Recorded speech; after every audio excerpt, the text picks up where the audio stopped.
तो चलें जी स्टार्ट करते हैं। तो इमल्शन की डेफिनेशन सबसे पहले देख लेते हैं जी। Emulsion is an system of two immiscible liquid phase के इमल्शन के अंदर दो होंगी लिक्विड फेस होंगी। कौन सी लिक्विड फेस? जो इमिसिबल है यानी सोलुबल नहीं। अगर वो दोनों लिक्विड सोलुबल होती है तो क्या बन जाता? सोल्यूशन बन जाता। एक को सोल्यूट कह देते, दूसरे को सॉल्वेंट कह देते। लेकिन यहाँ पे इमल्शन में हमारे पास वो सोलुबल नहीं है, वो दोनों जो लिक्विड की फेस है वो दोनों में इमिसिबल है यानी सोलुबल नहीं है। फिर एक जो फेस है वो डिस्पर्स है as a fine globules, as a fine droplet की शक्ल में दूसरी फेस के अंदर। तो यहाँ दोनों फेस क्या हुआ कि एक फेस डिस्पर्स है दूसरी फेस के अंदर। इसके अंदर हमें इसे स्टेबलाइज करने के लिए इमल्सिफाइंग एजेंट ऐड करने पड़ते हैं। इससे एक सेपरेट पूरा जो है लेक्चर इस पे आपको रिकॉर्ड किया जाएगा। इमल्सिफाइंग एजेंट क्या होते हैं, उनका क्या क्या रोल है, कौन कौन से हैं। लेकिन डेफिनेशन तक क्या तक कि इमल्शन के अंदर हम इमल्सिफाइंग एजेंट ऐड करते हैं जो इसको स्टेबलाइज करते हैं इमल्शन को, और इसकी लाइफ जो है शेल्फ लाइफ उसको बढ़ाते हैं। पार्टिकल साइज की बात कर लेते हैं। जैसे मैंने कहा कि एक फेस जो है वो डिस्पर्स है फाइन ग्लोब्यूल्स या ड्रॉपलेट की सूरत में दूसरी फेस के अंदर। तो जो वो डिस्पर्स फेस है यानी फाइन ग्लोब्यूल्स हैं, फाइन ड्रॉपलेट, उनका साइज कहाँ से कहाँ तक होगा? फार्मास्यूटिकल इमल्शन के अंदर 0.1 से 10 माइक्रोमीटर उसका साइज होगा। एक इमेज के हवाले से हम समझते हैं। देखिए हमारे पास पहले दो चीजें थी, ऑयल और वाटर अलग अलग। आपको नजर आ रहा वाटर क्वांटिटी में ज्यादा, ऑयल कम है। हमने जब इसे शेक किया, ऑयल कम होने की वजह से वो डिस्पर्स फेस बन गया, उसके अंदर ग्लोब्यूल्स की शक्ल उसने इख्तियार कर ली। लेकिन जैसे ही अगर इसके अंदर हम इमल्सिफाइंग एजेंट ऐड नहीं करेंगे या टेम्परेचर इसे दे देंगे या कोई भी ऐसी रीजन देंगे कि ये सेपरेट हो सके, तो वो सेपरेट हो जाएगा। हम इसे स्टेबलाइज करेंगे तो ये सेपरेट नहीं होगा बल्कि ये इमल्शन ही रहेगा। तो ये एक डायग्राम के हवाले से आपको समझाया जा रहा है, आपको समझना आसान हो। नेक्स्ट इसकी दूसरी डेफिनेशन देख लेते हैं। Emulsion is a thermodynamic unstable, यानी जब इसे टेम्परेचर देंगे ना तो इसने खराब होना ही होना है। वो कौन कौन सी काजिज हैं, वो कौन कौन सी वजूहात हैं या वो कौन कौन सी शक्लें हैं जिसमें इमल्शन खराब होके वो शक्ल बन जाएगी, फेस इन्वर्स हो जाएगी, फेस सेपरेशन हो जाएगी। तो वो भी हम एक सेपरेट लेक्चर में उसको देखेंगे। लेकिन यहाँ पे सिर्फ आपको ये याद रखना जरूरी है कि टेम्परेचर के चेंज यानी एक सूटेबल टेम्परेचर, रूम टेम्परेचर चाहिए इसे स्टेबल रहने के लिए। लेकिन अगर आप उस रूम टेम्परेचर से ऊपर या नीचे जाते हैं तो क्या होगा? ये अनस्टेबल हो जाएगा, ये फिर काबिल इस्तेमाल नहीं रहेगा फार्मास्यूटिकल पॉइंट ऑफ व्यू के हवाले से। तो आगे बात वही लिखी हुई है कि ये थर्मोडायनामिक अनस्टेबल है और दो फेस है, एक डिस्पर्स फेस है, दूसरा कंटिन्यूस फेस है, और ये स्टेबलाइज किया गया इमल्शन। यहाँ भी डायग्राम शो की गई है। अगर आप राइट तरफ देखें तो ये आपको जो है वो माइक्रोस्कोपिक पॉइंट ऑफ व्यू दिखाया जा रहा है कि अगर माइक्रोस्कोप से इमल्शन को देखेंगे तो कैसा नजर आएगा। तो ये ब्लैक एंड व्हाइट में आपको ये नजर आ रहा है। साथ में 4 बीकर नजर आ रहे हैं आपको लेफ्ट साइड पे। तो पहले बीकर के अंदर बात करते हैं। हमने दो फेज ऐड कर दी, एक फेज ए नाम दे दिया, एक बी दे दिया। तो इसको बीकर बी के अंदर हमने आपको दिखाया गया कि जब इसे हम हिलाते हैं, मिक्स करते हैं, तो ये एक इमल्शन की शक्ल बना लेता है। यानी बी कंटेनर के अंदर आपको नजर आ रहा होगा फाइन ग्लोब्यूल्स डिस्पर्स हो गए एक कंटिन्यूस फेज के अंदर। सी कंटेनर में आप देख सकते हैं कि अगर किसी भी वजूहत की वजह से वो फिर सेपरेट होकर दोबारा लेयर बना रहे हैं। डी के अंदर आपको ये दिखाया गया है कंटेनर के अंदर कि हमने सर्फेक्टेंट ऐड किए, इमल्सिफाइंग एजेंट ऐड किए जो पर्पल कलर के हैं, जो कहाँ मौजूद हैं? ड्रॉपलेट की सरफेस और कंटिन्यूस जो भी फेस होगी उसकी सरफेस, यानी ड्रॉपलेट की बाहर वाली सरफेस और जो कंटिन्यूस फेस की बाहर वाली सरफेस है उन दोनों पर मौजूद हैं। ये इसे क्या करते हैं, ये इसका डिटेल मैकेनिज्म हम आगे पढ़ेंगे। लेकिन यहाँ पे छोटा सा कंसेप्ट याद रखें कि दोनों की सरफेस के दरमियान में होने से क्या होता है कि इमल्शन स्टेबल हो जाता है। किस तरह स्टेबल हो जाता है कि जो फोर्सेस ऑपोजिशन फोर्स है वो कम हो जाती है, जो रिपल्शन फोर्सेस हैं जो और अट्रैक्शन फोर्सेस हैं वो कम हो जाती है। यानी ये ग्लोब्यूल्स आपस में अट्रैक्शन फोर्सेस इनकी होंगी ना दोबारा ताकि एक फेस बना सकें, तो वो इमल्शन इसके गिर्द जो है वो ग्लोब्यूल्स के गिर्द जो अगर इमल्सिफाइंग एजेंट ने लेयर बनाई है तो इससे इनकी अपनी ड्रॉपलेट्स की अपने दरमियान में जो अट्रैक्शन फोर्स वो भी कम हो गई हैं और जो कंटिन्यूस फेस के साथ ऑपोजिट फोर्सेस थी वो भी कम हो गई हैं। तो इससे क्या होगा, ये एक स्टेबल फॉर्मुलेशन बन जाएगी। इसलिए आपको ये डी कंटेनर जो है वो स्टेबलाइज दिखाया गया कि ड्रॉपलेट अपनी अपनी जगह पे मौजूद है और एक इमल्शन हमारे पास बन गया। लेकिन फार्मास्यूटिकल पॉइंट ऑफ व्यू के हवाले से दो फेस है, एक डिस्पर्स फेस है, कंटिन्यूस फेस है।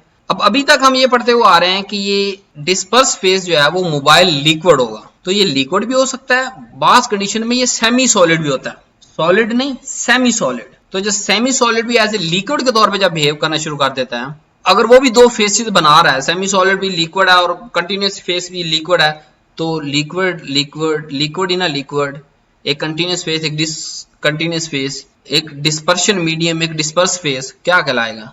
इमल्शन कहलाएगा। तो इसकी एग्जांपल्स क्या हैं? सबसे पहले लोशन, वो भी फार्मास्यूटिकल डोजे फॉर्म है लेकिन ये इमल्शन है। लिनीमेट्स इमल्शन है। Cream is emulsion. Ointment is emulsion. Vitamin drop, जो विटामिन डी के ड्रॉप आजकल बड़े जो है वो मार्केट में इन किए जा रहे हैं, बड़ा वर्किंग की जा रही है कि यार बंदा 15 दिन के बाद विटामिन ड्रॉप, डी के ड्रॉप ले, क्या इमल्शन है वो हमारे पास। तो नेक्स्ट चलते हैं जी, टाइप को जरा डिटेल से देखते हैं। दो इमिसिबल लिक्विड, लेकिन फार्मेसी के पॉइंट ऑफ व्यू से देखें तो इस दो इमिसिबल लिक्विड के अंदर एक लिक्विड वाटर जरूर होगा।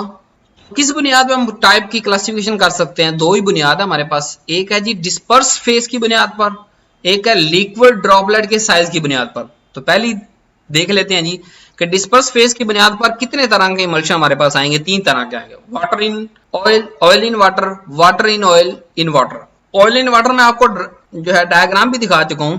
ऑयल इन वाटर का मतलब ये है जो पहले चीज आ रही है वो ड्रॉपलेट होगी, जो बाद में आ रहा है वो कंटिन्यूस फेस होगी।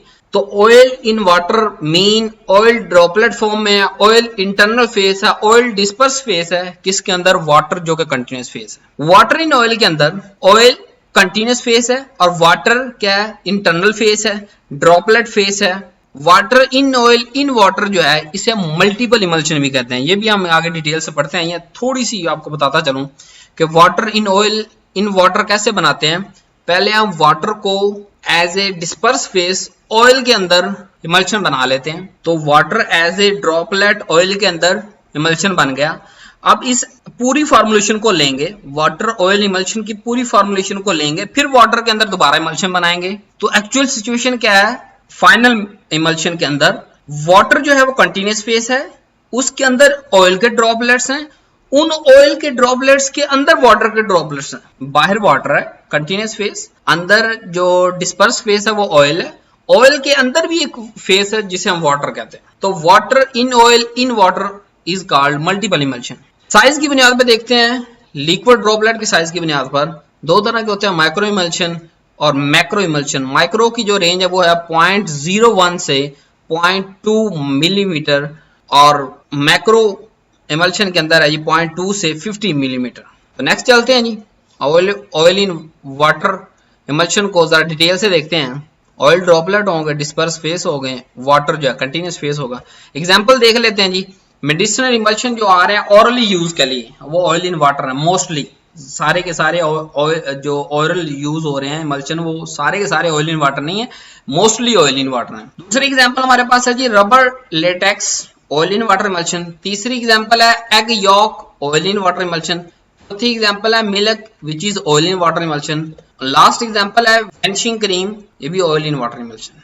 तो actually oil in water emulsion ऐसे ऑयल ड्रॉपलेट की फॉर्म में है, ग्लोब्यूल की फॉर्म है, वाटर कंटिन्यूस की फॉर्म में। नेक्स्ट चलते हैं वाटर इन ऑयल इमल्शन को पढ़ते हैं। वाटर डिस्पर्स फेस है, ऑयल कंटिन्यूस फेस है। एग्जांपल हमारे पास है ऑयली कैलामाइन लोशन जो है, हाइड्रस ऑइंटमेंट, कोल्ड क्रीम सबसे अहम एग्जांपल है वाटर इन ऑयल इमल्शन की।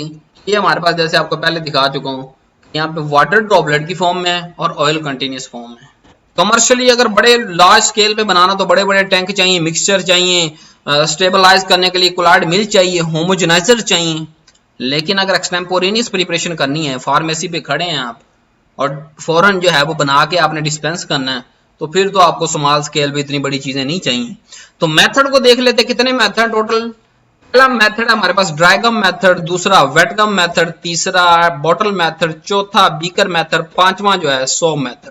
तो ये 5 मेथड से हम इमल्शन बना सकते हैं। इसको मास्क करने के लिए इस्तेमाल होता है, ऑरल यूज के लिए जो है वो बड़ा कन्वीनियंट है। ऑयल सोलुबल अगर ड्रग है तो parenterally oil in water emulsion के अंदर हम इसे बना सकते हैं। इसके अलावा नेक्स्ट बेनिफिट हमारे पास ये है कि कॉस्मेटिक्स के अंदर एक्सटर्नल एप्लीकेशन के लिए ये बड़ा बेटर और फास्ट अब्जॉर्प्शन होने की वजह से बड़ा अच्छा एक हमारे पास फॉर्मुलेशन है। सस्टेन रिलीज मेडिकेशन के लिए भी इमल्शन जो है इस्तेमाल होता है। न्यूट्रिशन सप्लीमेंट के तौर पे भी जो है वो इमल्शन इस्तेमाल होता है। नेक्स्ट इसका एडवांटेज है कि ये इनर्ट होता है, केमिकली नॉन रिएक्टिव, किसी और चीज को जो है वो डिस्टर्ब नहीं करता और order less reasonably order less है, यानी टेस्ट मास्क करने की जो एबिलिटी, ऑर्डर मास्क करने की एबिलिटी अदर फार्मुलेशन से इसके अंदर रीजनेबल मौजूद है, और कॉस्ट इफेक्टिव भी है, सस्ता पड़ेगा हमें बनाने में। रेडियो प्लैग जो एजेंट होते हैं डायग्नोस्टिक पर्पस के लिए इस्तेमाल किए जाते हैं, उनके लिए भी इमल्शन बनाते हैं, उनको इस्तेमाल करने के लिए, उनको डायग्नोस करने के दौरान जो इमल्शन इस्तेमाल होते हैं। इंट्रावेनस न्यूट्रिशन की बात की जाए, ऐसा पेशेंट जो वीक पेशेंट है, कमजोर, शॉक की वजह से वो फीड नहीं ले सकते, हमें उसे इंट्रावेनस फीड देनी है, इंट्रावेनस न्यूट्रिशन देनी है, तो वो इमल्शन की फॉर्म में होगा, जैसे इंट्रालिपिड है, न्यूट्रालिपिड है। फ्लोरोकार्बन इमल्शन की अगर बात करें तो फ्लोरोकार्बन इमल्शन जो है इनके अंदर बड़ी अच्छी कैपेसिटी होती है कि ये ऑक्सीजन और कार्बन डाइऑक्साइड को अपने अंदर डिसॉल्व कर लेते हैं, तो लिहाजा ये हमारे पास ब्लड का सब्स्टिट्यूट के तौर पे एक्ट होते हैं। यानी किसी ट्रांसप्लांट के अंदर किसी भी ऐसा प्रोसीजर जो ह्यूमन में आप करने जा रहे हैं या किसी जानवर में करने जा रहे हैं, जहां पे आपको ब्लड को रिप्लेस करना है, ब्लड की जगह पे हमें वक्ती तौर पे कोई लिक्विड ऐड करना है जो कि उस सेल को, बॉडी को, उस जानवर को, इंसान को जिंदा रख सके, तो fluorocarbon emulsion is the best option and best substitute for the blood. Disadvantage की बात करते हैं, ज्यादा फायदे ना पड़े, हम डिसएडवांटेज की तरफ चलते हैं, ताकि जब हम फॉर्मुलेशन बना रहे हो हमें ये भी सारा कुछ अपने ज़हन में रखना है। इमल्शन जो है थर्मोडायनामिकली अनस्टेबल है, दूसरी डेफिनेशन में आपको पढ़ाया, इसी वजह से जो है वो अगर आप स्टोरेज के दौरान टेम्परेचर मेंटेन नहीं करेंगे, रूम टेम्परेचर आप मेंटेन नहीं करेंगे, बहुत ज्यादा हीट हो जाएगी आपके स्टोर के अंदर, तो जो है हाफ लाइफ, शेल्फ लाइफ जो है वो कम हो सकती है, अनस्टेबल हो जाएगी आपकी फॉर्मुलेशन। अगर 2 साल कंपनी ने क्लेम की है तो सिर्फ आपकी वजह से कि आपने अपने स्टोर का टेम्परेचर मेंटेन नहीं किया, आपने अपनी फार्मेसी और मेडिकल स्टोर का टेम्परेचर मेंटेन नहीं किया, वो इमल्शन की जो हाफ लाइफ ऊपर रिटर्न है उससे भी कम हो जाएगी। दूसरा डिसएडवांटेज हमारे पास ये है, अगर फॉर्मुलेशन ही सही नहीं बनाई हमने तो उसमें क्रीमिंग होगी, क्रैकिंग होगी, तो ये क्रीमिंग क्रैकिंग क्या है, ये हम जो है जब इमल्शन के डिफेक्ट पढ़ेंगे तो आपको कंप्लीट डिटेल के साथ बताया जाएगा। नेक्स्ट डिसएडवांटेज की तरफ चले तो हम अगर आपने इमल्सीफाइंग एजेंट या इमल्सीफायर को सिलेक्शन में आपसे गलती हो गई है तो फेस इन्वर्जन हो सकती है, ऑयल इन वाटर बनाना था वाटर इन ऑयल बन जाएगा और वाइस वर्सा, तो इससे बाद दफा क्रैकिंग की तरफ भी हम जाते हैं। So thanks for watching, do not forget to subscribe my channel. अगर आप वीडियो के इस हिस्से तक पहुंचे हैं तो आप इस चैनल को सब्सक्राइब भी करें, लाइक करें, शेयर करें ज़्यादा से ज़्यादा। फेसबुक के जो ग्रुप्स हैं, व्हाट्सएप के ग्रुप्स हैं, अपने क्लास फेलोज के साथ, अपने कोलीग्स के साथ, सीनियर और जूनियर के साथ इस वीडियो को ज़्यादा से ज़्यादा शेयर करें, ताकि ये इन्फॉर्मेशन हर जो मेडिसिन इस्तेमाल करने वाला फ्यूचर में ये जो कर रहा है उस तक पहुँच सके। थैंक्स फॉर वॉचिंग, अल्लाह हाफिज़।